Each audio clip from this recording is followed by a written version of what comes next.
దేవుని ప్రియ కుమారుడు, ప్రియ కుమార్తె, దేవుడు మాట్లాడుతా ఉన్నాడు.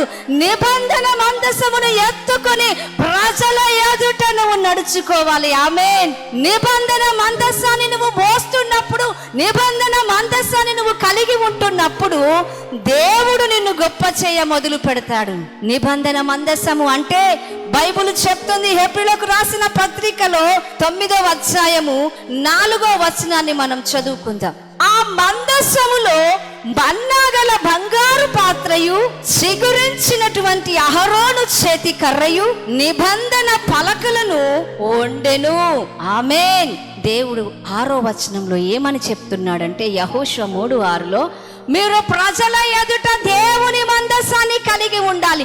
దేవుడు ఎప్పుడు నిన్ను గొప్ప చేయ మొదలు పెడతాడంటే, ఎప్పుడు దేవుడు నిన్ను గొప్ప చేస్తాడంటే దేవుని మందసాన్ని కలిగి ఉండాలి. దేవుని బిడ్డలారా, ఎవరైతే దేవుని మందసాన్ని కలిగి ఉంటారో, ఎవరైతే దేవుని మందసాన్ని మోస్తా ఉంటారో, దేవుడంట సెలవిస్తా ఉన్నాడు, నేను వారి కన్నుల ఎదుట, ఎవరి ఎదుట? ఈ ప్రజలందరి ఎదుట, ఈ ప్రజలందరి ఎదుట నేను నిన్ను గొప్ప చేయ మొదలు పెట్టదను. ఆమేన్.